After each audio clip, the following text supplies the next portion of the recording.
My name is Patricia Kathleen, and this podcast series will contain interviews I conduct with women, female identified, and non binary individuals regarding their professional stories and personal narrative as it relates to their perspective. This podcast is designed to hold a space for all individuals to learn from their counterparts, regardless of age, status, or industry. We intend to transparently investigate the evolving global dialogue regarding underrepresented figures in all industries across the USA and abroad. By hosting these stories and conversations, we aim to contribute to the changing platform and representation of these individuals for the future. Now let's start the conversation.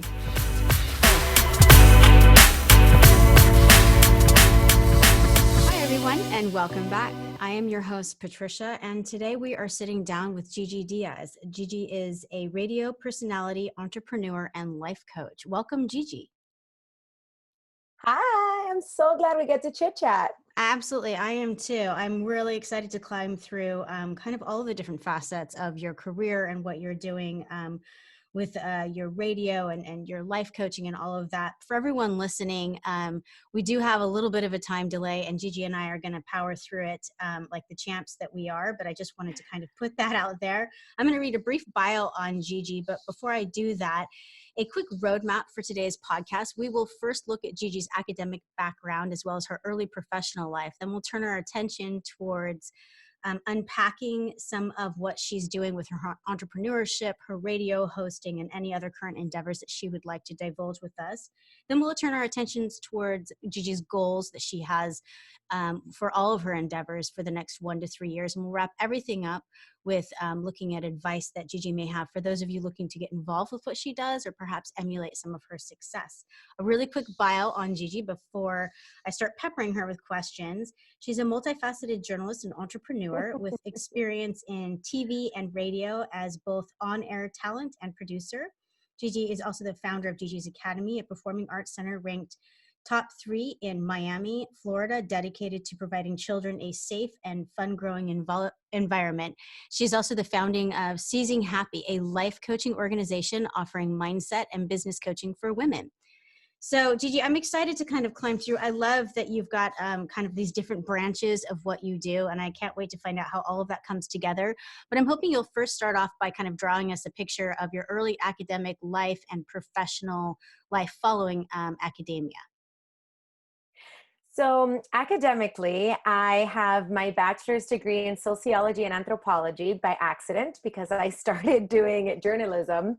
And that was going to turn into a double major. But at the time that I was at FIU, there was craziness going on in the journalism department with the professors having all kinds of stuff going on with the university. And I had already been there too long because I'm one of those people that I'm a nerd just by birth. So I love school and I was never in a hurry to get out. Yeah. And next thing I look, I'm like, wait, my scholarship is about to run out because, you know, you have like a number of credits that you can do. And I still didn't have my degree. I'm like, what am I going to do now?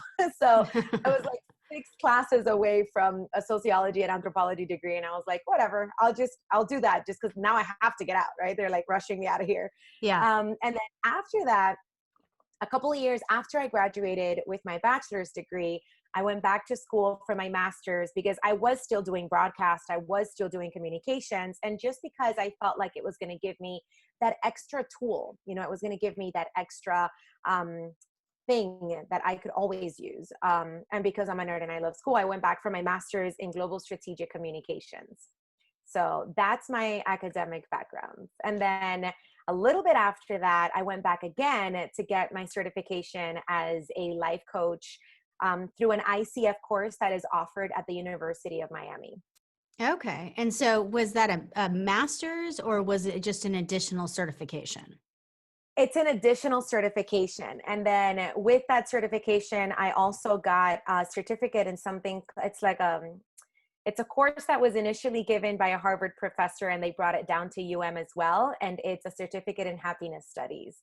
So pretty much understanding the foundation of happiness and what we can do actively each day to find. Oh my word. I think that should be like a required course for the entire of civilization, at least in the United States. That sounds fascinating. I agree 100%. Yeah. So did you know after you were getting these advanced certifications, did you know what you were going to head into, or at that point were you just kind of still feeling out the professional market, and where did you go to next? Girl, listen, for me, everything has worked kind of backwards. So I kind of got my degrees in a way to justify what I was already doing. So I actually, my first time I was ever doing broadcast, I was 6 years old on television in Cuba. I've been doing TV since I was a kid. And Hmm. then when we came from Cuba to the United States in 94, by 95, I was working in Univision in this national international show called Sábado Gigante as a performer. And then they do an incredible job at Univision at training their kids. So I received training in acting, in dance, in hosting. They would teach Nice. you how to speak in front of a camera. So I'm 10, 11 years old. I was doing commercials for Kellogg's. I was doing commercials for First Union. That's a bank that doesn't even exist anymore. And I'm Yeah. totally dating myself. But Right. um, I was doing stuff on television and already. And so I get into high school, and my mom, who is the most incredible, most driven person I know, she was like, you know what? She was very, very sick, and she's like, I still have to work. I still have to do something to give me purpose. So we're gonna open a newspaper. And this is again me dating myself. She opened a newspaper called En Contacto, but my mom's not computer, or she wasn't very computer savvy at the time. So she's like, well, you've got that computer I bought you and you're on it all day. So you're going to learn to do graphic design. There's a guy coming tomorrow. You're going to learn how it's done. So just so you know, Nice. 4 o'clock. Like, wait, what? I don't want to do that. I don't want to do graphic design. I wanted to work for the FBI when I was a teenager. All the singing and dancing stuff that I was doing was just like entertainment. Hmm. So lo and behold, I fall in love with print journalism. When I tell you fall in love, I would write the columns. And then I started writing for the newspaper with topics like how to get into college and how to fill out your FAFSA. And then I was doing bilingual columns for parents who were in my mom's situation, who had no idea what the hell was going on with my studies and wanted to know and wanted to be informed and wanted to help their kids to get through college. And I Hmm. wrote about like FAFSA and what parents need to do and different grants and all this kind of stuff. And for And then I people was, listening, sorry to cut you off really quickly. FAFSA was back in my day, it was the financial aid form that you filled out to apply yeah, for federal financial aid for universities and colleges. Is that right? yeah, it still Okay. is. Yeah, absolutely. That's It's a excellent. I big deal remember for, filling mine out. oh, it's a nightmare. Yeah. For, for all college students, it's something that you do, even if you don't need financial aid, even if you want to get like work study, or you Right. need to get grants or whatever to supplement your college education. That's a big chunk of paperwork you have to fill out online. So I was kind of in journalism and print journalism, even in high school. So from there, because I opened my dance studio when I got out of high school. So it was the first thing I did was an entrepreneurial path. um, I opened Gigi's Academy in 2003, and I had been doing a lot of stuff with the studio where I would take them to local events and I would take them to community fundraisers and stuff like that. Like Mother's Day events, I would pretty much show up with the dance studio anywhere because it was the kind of marketing and promotion I could afford because I was 18 years old. I didn't have a Right. chunk of money put away anywhere. My mom and dad aren't wealthy. Hey, sit. Um, so I kind of had to figure it out on my own. Don't mind my dog. Yeah. I kind of had to Beautiful. figure it out. Thank you. Her name is Leah. Leah, say hi. She's like, what, mom? I Leave me love alone. it. So So you yeah, had to kind when of I figure got out into things out on your college, own route. yeah. And then when I got into college, I already had a love for journalism. I had been doing, reporting, and then I started writing for other newspapers and other magazines as a freelancer. And then I realized that that's communications is what I loved. And I got my degree, and I started my studies in journalism. Like I said, the School of Journalism at my university at that time was a little crazy. Sociology and anthropology was the degree I ended up leaving as a bachelor's, which was actually even better because they gave me such a clear ability to understand different groups of people and why we Hmm. are the way that we are, Yeah. which in communications is essential when you're trying to reach masses.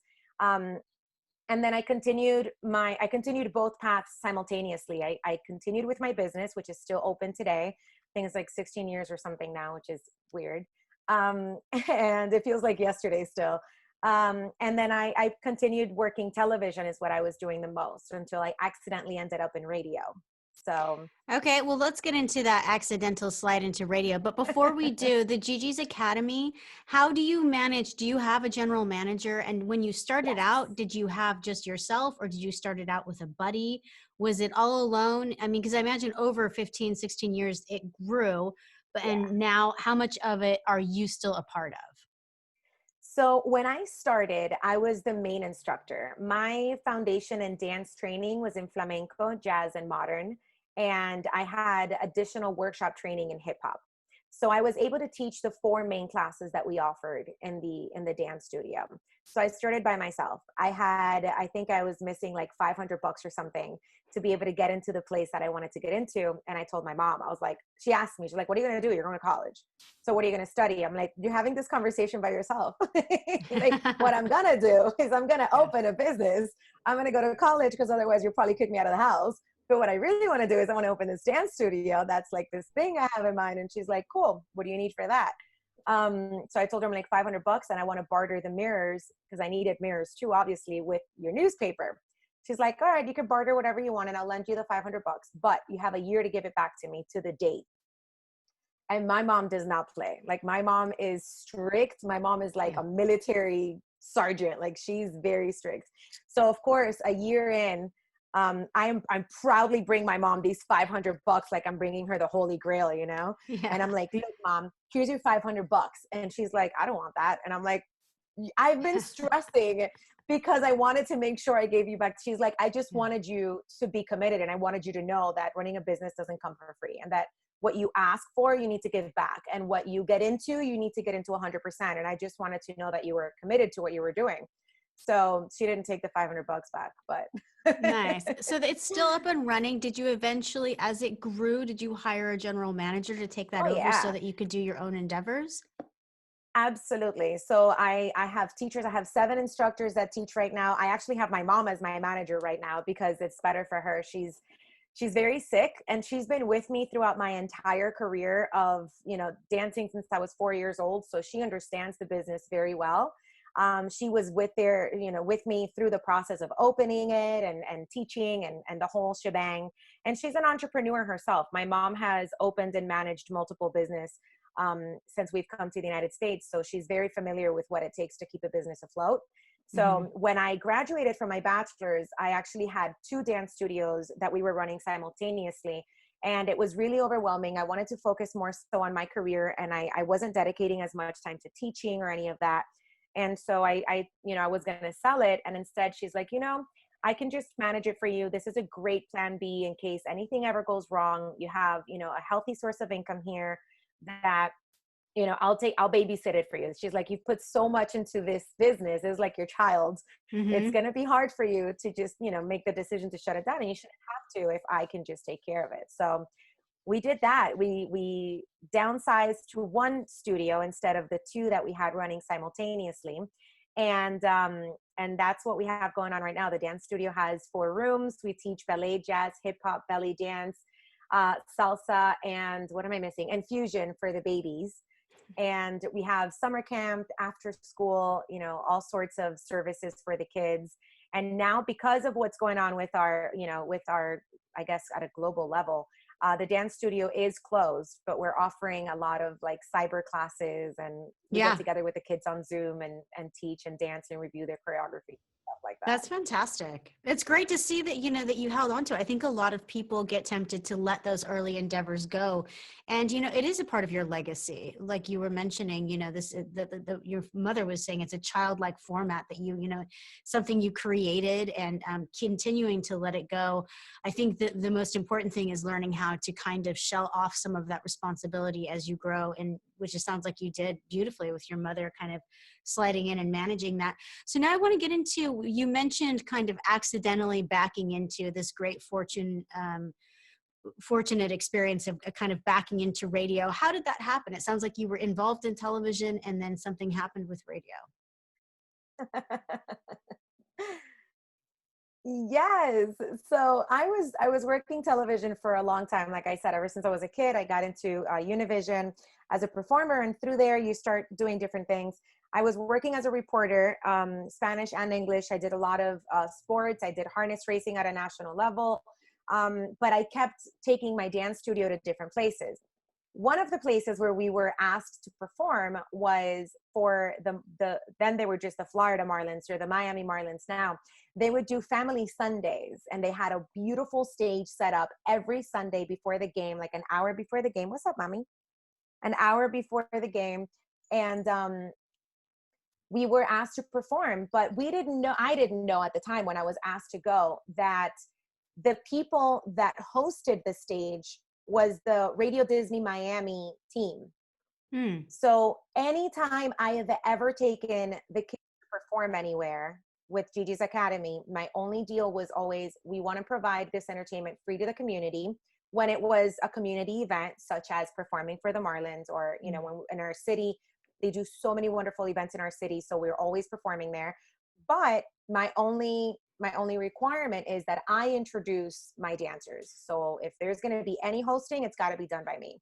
And the reason is because, listen, no one's going to sell your business or your products better than you. Right. So I know the dance that's coming up next. I know what they're performing. I know the age groups for the girls or the boys or whatever. So I can say, up next, we have our beginners belly dancers. This is their very first time on the stage, you know, so give them a big welcome. I make the kids feel good. They feel special. I let the audience know what they're going to see. So, you know, and I can sell my product. It's the purpose of going out. So I ended up doing the same thing with this Radio Disney stage at the Miami Marlins. And, you know, they were like, yeah, sure, whatever. You can introduce your performers, no big deal. And I think we had a contract with them where we were performing, like we did almost the whole season. About 3 shows in, the programming director, who is now one of my greatest friends and lifelong mentors, comes up to me and he's like, hey, how would you like a job in radio? And I'm like, absolutely not. I have enough jobs. I'm good. Yeah. I'm like, I have this business. I work as a reporter for television. I'm in school still. Like I'll pass. And he's like, you know, I really think that you would be good at doing radio with Radio Disney. And I would love for you to just come in and have a conversation with me at the station. So I'm like, you know what? A conversation. I'm very open. The reason why my life, my professional life kind of has wavered in and out of things is because I am always open to listening to an opportunity. Listening to an opportunity is not a commitment. It's opening a door for myself. So if I want to do it, I say yes. If I don't, I politely say thank you. No, thank you. But I think listening to opportunities is the only way to be able to take advantage of them. It's step 1. So I went into the meeting and I instantly fell in love with him, with the team, with what they do. They did a lot of what I was doing, lots of community events, community outreach, helping kids, you know, and families, and being out there connecting and communicating. And I mean, it's Radio Disney. It's an incredible brand. So I began working with them first as part of their promotions team and doing all of their events. And then, you know, shortly into being hired, he offered me an on-air position doing their Spanish and in English, doing one of their shows, which was so much fun because I would produce and I would do all the hosting and I would put it all together. And I loved the creative freedom that came with it. And again, the team was it's just one of those teams that, you know, you think back and you're like, wow, I was so happy working there, you know? So I ended up moving on because I was offered a morning show position with another company. So it was an opportunity for growth. It was, you know, a moving upward in radio. And then I loved it. I fell in love. I'm still in love, deeply in love with radio. So after that morning show position with a company called SBS here in Miami, I was hired by iHeartRadio, which is a national, it's the #1 podcasting platform. It's my new home. And I do middays there for a station called 93.9 MIA. I also do weekends in Spanish for a station called Rumba, which covers Atlanta, different cities in California, and it has a very wide reach. And then I also do evenings in West Palm Beach on a station called Mia 92.1, also in Spanish. So I get to do Spanish and English in different parts of the country, and it's so much fun. And it's the kind of organization that makes you feel appreciated as talent, and it gives you freedom to do things. Like if I have an idea for something I want to do for social media, I could go to my boss and tell him like, hey, I want to do this. And he'll be like, okay, how are you going to do it? And I Nice. love that. I Yeah, think as somebody absolutely. that comes from a very creative background, you need to have that kind of support, to continue to have the Sure. crazy juices So flowing. tell me, how does radio, is it similar in television? There's frequently, particularly with hosts that jump around a little bit like you have with your career, they're frequently poached. A producer or someone will see someone and think they would do really well for the new segment that we have. And I'm wondering with radio, did you yourself seek out all of these? Because you have like this scattering of, you have the history, the positions that you've had, and right now you're servicing like so many different platforms. Did you get poached? Did people approach you, or did you actively keep your eye out and apply to these different segments and positions that you have? It's been both. It's been both. At different times in my career, there have been times when I have felt ready to do something bigger, when I felt ready to kind of challenge myself and put myself at a different level. And I have reached out directly. And there have been times, for example, the work that I'm doing now with iHeartRadio, what I do with Rumba and what I do at West Palm, those producers came up to me and said, we'd love to also have your voice on these other iHeartRadio stations. We feel like you deliver well. You have the kind of energy that our station kind of likes to give our listeners. So are you interested in that?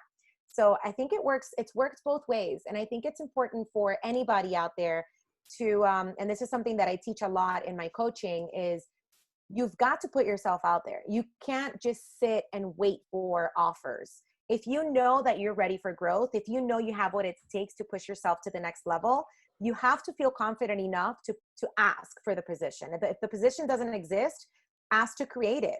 Be the person that creates that position in that company. And put yourself out there. And I feel like there's such a big fear of failure that a lot of times holds people back from saying, hey, you know what?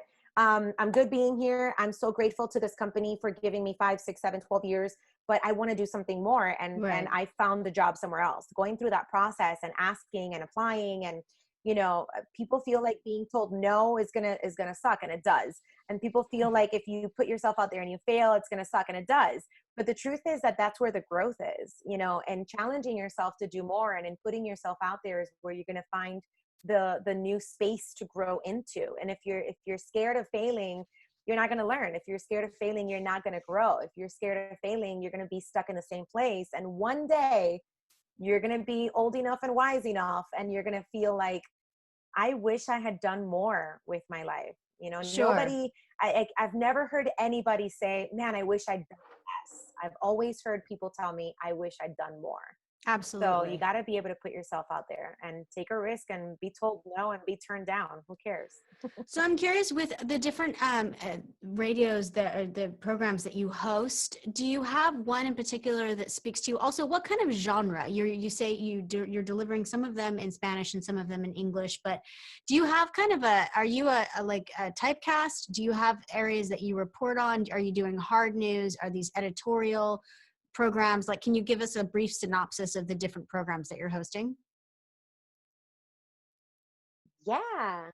Absolutely. So I do middays on 93.9 MIA. So that's very music heavy and hyper local for South Florida.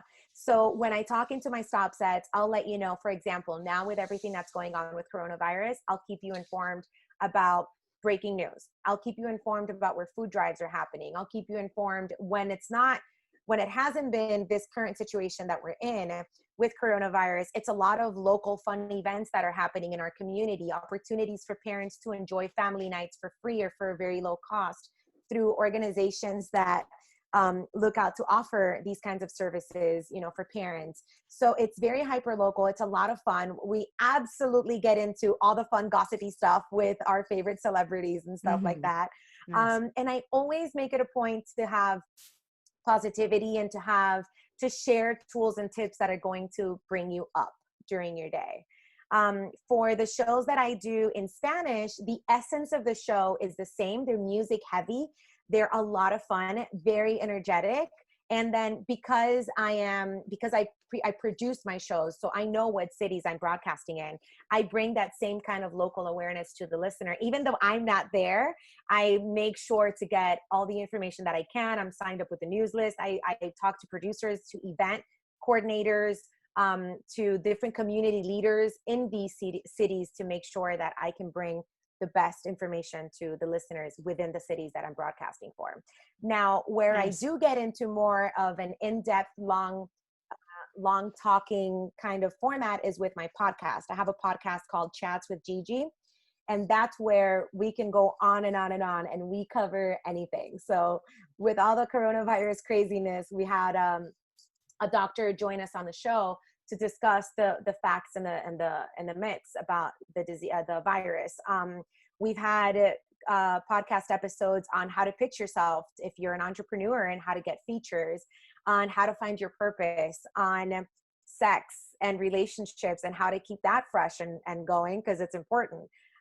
So those are more elaborate shows that are more of like a talking thing, and we expand on a lot of different topics. So that's the Chats with Gigi podcast, and that's pretty much on any podcasting platform. So that's a lot of fun too. Do you share your teams? I'm wondering, like your production teams and things like that. Do they cross-pollinate between the radio, or is your Chats with Gigi podcast like a strictly separate endeavor?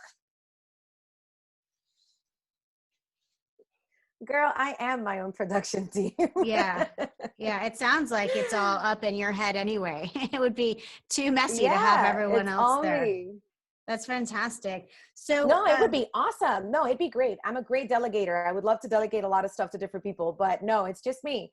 I produce my shows. They're very personal. It's everything that's in my heart and in my mind on that day at the time that you're hearing it. And then with my podcast, I plan them out ahead of time. As you know, these things require scheduling and all that, but it's all me when it comes to my radio and my on-air stuff. It's me. And Leah over here. She makes sure that everything. It's a lot, like you everything were is good. mentioning briefly, it's a lot of moving balls though, when you're hosting shows and you're bringing in, it sounds like you're very cognizant and very thoughtful about making sure that you bring in pertinent, up-to-date information for the local area as well as a national, the COVID updates and things like that. And then dropping in, the music and everything else, like those are a lot of moving balls to be managing, on one zone. It deserves incredible, accolades from me to you, as well as everybody else, when you have something that intense going on so many different platforms. It sounds like you were born to do it as well. It sounds like it's your life's calling, because you're doing it so gleefully that it's got to be. I'm wondering, when you look forward, because you are the master of your domain and because you have everything, you are boss over everything that you're doing. Have you looked forward at the next 1 to 3 years? Have you speculated about what you want to get more into or endeavor less on? Have you thought about that in that terms of 1 to 3 years? Always. I'm always looking forward. So after I founded my most recent business, my second business, Seizing Happy, I've been doing so much one-on-one coaching that I know that I have the ability to reach more women and to help more women. So we've gradually started to create community events that we host monthly. A lot of these events are offered free of charge. A lot of them are workshop style events where we bring in professionals to give information, to give tips, to train these women in how to launch their business and avoid all the mistakes that I have made so they can get to their success quicker. Mm-hmm. And I think that moving forward, I definitely will continue to pursue my career in radio. iHeartRadio is an incredible company that has given me so much reach and so much happiness to be able to work and broadcast. I find that it's such a blessing to be able to do radio and to reach people in their homes every day. So that's definitely something I want to continue doing. And with Seizing Happy, I am currently working on expanding my coaching into an online program where I can welcome a larger portion of people. It's a well-rounded program that does what Seizing Happy is all about, which is nurture the woman behind the business and the business.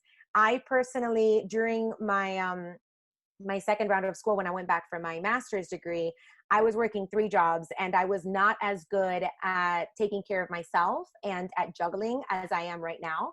And I worked myself into an urgent care. I was losing my hair. I was breaking out everywhere. It was a hot mess. I was working mornings in radio. I was working until 11 o'clock. And mornings in radio means you wake up at 3:45 in the morning. And I was working evenings in harness racing, broadcasting, for the races until like 10:45, 11 o'clock at night. I was producing everything in between. I was still more deeply involved with the management of Gigi's Academy. I was a hot mess. And I started losing my hair. I was literally malnourished. I drove myself to an urgent care because I lost my vision while I was driving. I had to pull over. I was terrified. And in a long process of testing and all sorts of things, my doctor pretty much told me, you need 8 hours of sleep and to eat a proper meal. You need to cut this out because you're going to end up really sick. Right now you just feel sick, but you're going to end up really sick. And that taught me that the definition of success needs to come from within, not from meeting goals, which sounds crazy considering all the stuff that I do. But if you haven't found your definition of happiness, if you haven't found your definition of success, you're constantly chasing check marks that other people have put out there for you, that society has put out there for you. So for me, in seizing happy, after a lot of personal growth and many years of looking inward instead of outward, and meditating and breathing and getting to know myself as a person, not just the me that is the entrepreneur, which was my main focus, I realized that it wasn't necessarily a bad thing that I worked myself sick, but it was definitely something that needed to stop. The reason I don't think it was a bad thing is because it made me aware of what I needed to do for other women that are also driven, that also want to achieve all these things, that also have felt overwhelmed by the list of goals that they've set out for themselves. And I just feel like it's not fair to work sideways in that, which is what a lot of us do. And I've learned how to work in a forward motion with what it is that you want to do. And the most important part of that is nourishing the person behind those goals. If that person is not well, you cannot achieve the things that you want to achieve. And I feel like for women especially, we want to be a good wife, you want to be a good mom, you want to be a good daughter, you want to be your BFF's best BFF. And then you also want to make happy hour on Fridays and do homework with your kids. And you want to do all those things and you want to wear all those hats, but you can't if you don't stop and take care of yourself. But there's a guilt factor that goes into that. And we feel bad. We feel guilty, like we're doing something wrong when we nourish our own bodies and our souls and our minds, and we put everything second. But you have to, because you can't pour from an empty cup. So if you're not well, you cannot give 100% of yourself to your business, to your goals, to your husband, to your children, or to your family. So I think that keeping that in the forethought program. Sorry to cut you off. Our delay is nasty, but I do think that you're right in that point. I think that keeping that in your forethought, as a human being, as a woman or female identified non-binary individual, people in our communities are frequently encouraged not to even, people will say, yes, take care of yourself, but make sure you put everyone else first. And those two things cannot make sense together. So I think it is fascinating. And it does sound like it's your core platform for Seizing Happy. I'm wondering, given that Seizing Happy is this kind of coaching, this life coaching experience, if you were to advise, if someone came up to you tomorrow, a young woman, female identified, non-binary individual, and said, listen, I'm going to launch out on my own. I've got this kind of, this dance studio I started, and I'm going to go into, communications and things like that. Knowing what you know now, what are the top 3 pieces of career advice you would give that person to kind of save them? I guess these are kind of asking about the core constituents as well as Seizing Happy, because it sounds like that's what this is all based on. Advice that you've learned that you're helping people out. But what are your top 3? The first thing I would say is you need to know your why. A lot of times people want to be entrepreneurs or launch a business or get a degree or whatever because they think there's more money behind it, because there's a status that society will give you. And those are good reasons, but you need to have your why. So the way that I do that, and I do this a lot with my clients in coaching also, is why do you want to open this business? Whatever answer you think you have, ask yourself why about that answer, and go deeper and deeper and deeper into the why, into the real truth and root of your desire to open this business, not the money, not the status, not the time that you think you're going to have off, which you're not. None of those things. The real, the root, the very, very deep root that you don't really know unless you ask yourself why at least a dozen times and go deep into what it is that this business is going to give you on a personal, emotional, and spiritual level. Once you find that, all the hardships and the surprises that you're going to run into in your business, all the obstacles are going to be a lot easier to overcome and to grow from, because the biggest, most important thing that you're going to think back to is, I know why I'm doing this. Because ultimately money is not going to be enough to go through all the obstacles. You can have all the money in the world and be miserable, because status is not enough. The definition of status and the people around you see their definition of status and how they view you is constantly changing, because you're moving through circles your entire life. Mm-hmm. So that's not enough either. So finding your why, your real core why, would be tip number one. Tip number two, I think, is to be able to surround yourself with a tribe that's going to support you. A lot of times we want to enter this new chapter in our lives as entrepreneurs, or as, CEOs, or as managers, or something bigger than what we are. And we expect to find the understanding and the support in the circle of people that have surrounded us where we've been. And where you've been and who is there is not always the same person that you need for where you want to go. So knowing that you are the sum of the people that are immediately around you, and surrounding yourself with people that are going to nurture you, empower you, teach you, and push you forward, people that are going to challenge you in a positive way toward your growth. Having that tribe, I feel, is essential to an entrepreneur or to anybody seeking growth. And I mean growth personally and professionally. So knowing your why, surrounding yourself with the people that are going to push you in the right direction, that are going to teach you and empower you. And I would say for the third thing, and this one's a little bit more business oriented, and it's hard, outsource and delegate. Invest in yourself. If you're not investing in yourself, your growth is stunted so badly, and you're not going to be able to get to where you want to go as quickly. And a lot of times as entrepreneurs, because most of us don't start with $1 million, right? Most of us start with $10 in your bank account and your credit card. And you put it all on the credit card and pray to God that it goes well. That's the majority of entrepreneurs, and there's nothing wrong with that. So because we start that way, when somebody tells you, hey, invest in a marketing campaign, not in boosting your Instagram post, in a marketing campaign, invest in a coach that's going to teach you and guide you, invest in the things that are going to give back to your business. It's like, oh, I can't invest right now. I'm not making the money that I need to make, or I'm a small business. I can't invest in that. Like, I can't put my money toward that. Yes, you can. Trust me when I tell you, we splurge in ways that we don't even notice. If you're buying coffee every morning on the way to work, that's $5 a day that you can put away toward investing in your business, toward having a professional come and guide you in something. Because as entrepreneurs, we want to wear all the hats.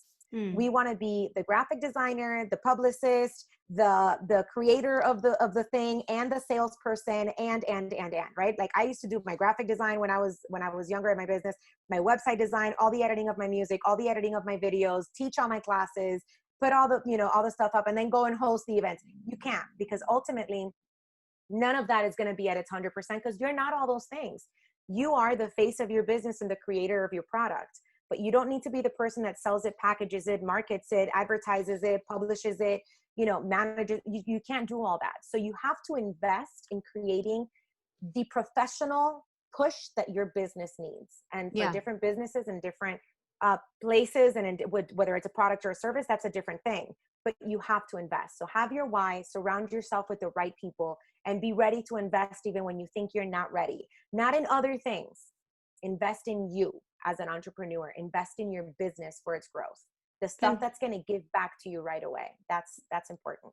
Absolutely. Those are three fantastic pieces. I completely concur as well. And I think that they hit on a lot of the main hiccups and potholes that you can potentially run into. And the asking why to the why, your original, piece of advice. I love that. And I love going deeper and not just saying, because I want to be successful, or these kind of blanket remarks, that we can all have. Gigi, thank you so much for speaking with us today. I really appreciate you taking. You're one of the busiest people I've ever heard of, and I love your story and your background. And I hope that we can circle back around and meet up with you again and get you on a couple of other podcasts. I really appreciated hearing everything, and thank you so much for talking with me today. It is my pleasure. Thank you for having me. I loved this opportunity to share with your listeners, and it would be my pleasure to join you again. We could talk all day. It's so much fun. Absolutely. This is my bread and butter. I love it too. For everyone listening, you can contact her on her website, www.gigidiaz.com. That's GIGIDIAZ.com. And for all of your time and your efforts today, I want to say thank you for joining us. And until we speak again next time, remember to always bet on yourself. Slancha.